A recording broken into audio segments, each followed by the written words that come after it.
गुनहगार को होगा पर्दा फाश। डर के साए में अपराधी गोलियों की तड़तड़ाहट से डर और दहशत।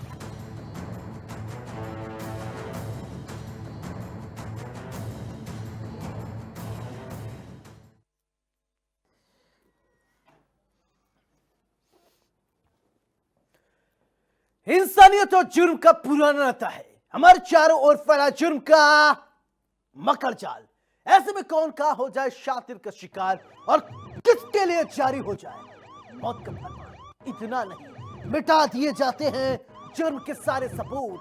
जुर्म दर जुर्म, कत्ल दर कत्ल जारी है अपराध की दुनिया का काला कारोबार। लेकिन हम आपको सच दिखाएंगे, क्योंकि गुनाह कहीं भी कभी भी किसी के हाथों हो सकता है। नमस्कार, मैं हूं सौरभ त्रिपाठी और आप देख रहे हैं गुनाह।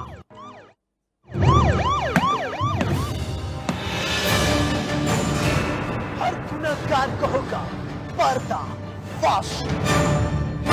डर के साए में अपराधी गोलियों की तड़तड़ाहट से डर और दहशत।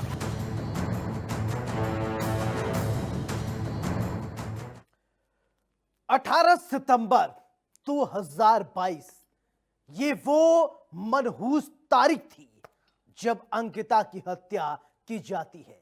जब रात के अंधेरे में गुनाह किया जाता है, वो गुनाह जिसकी माफी मिलना असंभव था, वो गुनाह जिससे पूरा हिंदुस्तान कांप उठा था, वो गुनाह जिससे देवभूमि की शांति खत्म हो गई थी। लेकिन आज 3 हत्यारों को कोर्ट ने सजा सुनाई। पुलकित आर्य, सौरभ भास्कर और अंकित गुप्ता। अंकिता भंडारी का जुर्म यही, इन तीनों ने इस वारदात को अंजाम दिया था। यही गुनहगार हैं जिन्होंने उस मासूम बेटी को मौत की नींद सुला दी। अंकिता के परिवार की आंखों से आंसू रुके नहीं। अंकिता के परिवार ने हर मंदिर, हर कोर्ट में इंसाफ की गुहार लगाई। 500 पेज की चार्जशीट, 3 दोषी और 97 गवाह। यह कहानी बताती है कि हत्यारों को स्पेशल ट्रीटमेंट दिया जा रहा था। यह सिस्टम की सच्चाई की असलियत बताती है। लेकिन अंत में कोर्ट ने हत्यारों का हिसाब कर दिया, जिससे कि अंकिता के परिवार के चेहरे पर खुशी लौट आई। लेकिन जख्मों पर मरहम जरूर लगा है। आखिर पूरा मामला है क्या, इस रिपोर्ट में हम आपको दिखाएंगे। कैसे अंकिता भंडारी मर्डर केस के बाद देवभूमि में दहशत, आक्रोश, लोगों के अंदर में गुस्सा था। अब इंसाफ मिलने के बाद लोग क्या कह रहे हैं, गुनाह की ये काली कहानी देखिए। 2 साल 8 महीने बाद अंकिता को मिला इंसाफ। इंसाफ की लड़ाई जीत गई सच्चाई। कोर्ट का फैसला, दोषियों को उम्र कैद की सजा। जेल में कटेगी कातिलों की जिंदगी। 2 साल पहले देवभूमि की वादियों को एक चीख ने चीर दिया था। वो चीख थी 19 साल की बेटी अंकिता भंडारी, जिसे कुछ दरिंदों ने मौत के घाट उतार दिया था। लेकिन एक लंबे इंतजार के बाद आज वो वक्त आया जब शायद अंकिता की आत्मा को शांति मिली हो, क्योंकि उसको मौत की नींद सुलाने वाले आज से सलाखों के पीछे अपनी जिंदगी काटेंगे। सुर्खियों में रहे उत्तराखंड के अंकिता भंडारी हत्याकांड में कोटद्वार कोर्ट ने आज फैसला सुनाया।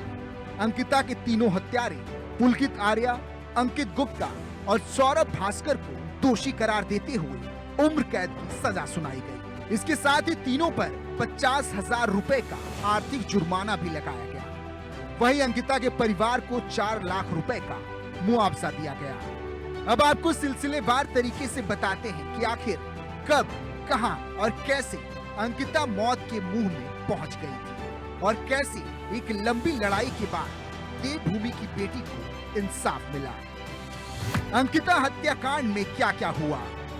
19 साल की अंकिता भंडारी उत्तराखंड के पौड़ी जिले के यमकेश्वर की रहने वाली थी। 28 अगस्त 2022 को अंकिता ने ऋषिकेश के यमकेश्वर ब्लॉक स्थित वनतरा रिजॉर्ट में रिसेप्शनिस्ट के तौर पर काम करना शुरू किया।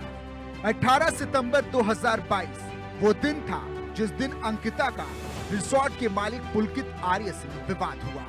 अंकिता गरीब परिवार से थी, लेकिन उसने गलत काम की जगह खुददारी चुनी और यही बात आरोपित रईस जादव को नागवार गुजरी, जिसके बाद अंकिता 18 सितंबर को संदिग्ध हालत में गायब हो गई। मामला इसलिए भी बड़ा था क्योंकि घटना का मुख्य आरोपी पुलकित आर्य बीजेपी नेता विनोद आर्य का बेटा था।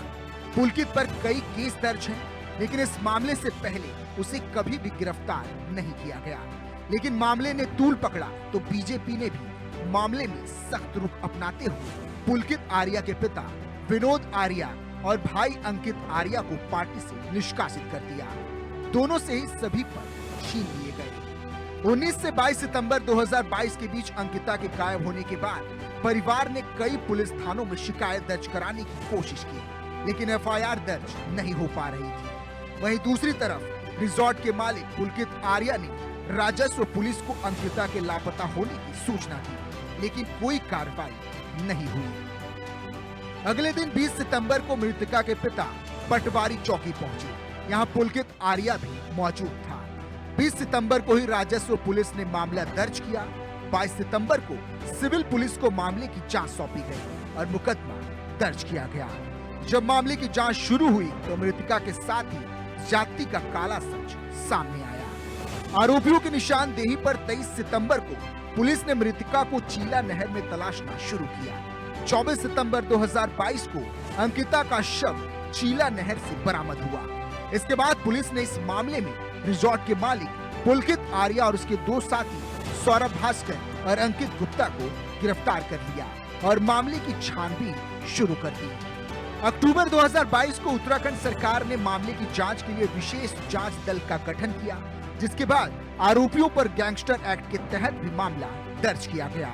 दिसंबर 2022 को एसआईटी ने 500 पन्नों की चार्जशीट दाखिल की, जिसमें 97 गवाहों के बयान शामिल थे। एसआईटी ने पुलकित आर्य पर हत्या, छेड़छाड़ और अनैतिक तस्करी के आरोप भी लगाए। 30 जनवरी 2023 को मामले की पहली सुनवाई हुई, जिसके बाद पक्ष और विपक्ष की ओर से दलीलों का सिलसिला शुरू हुआ।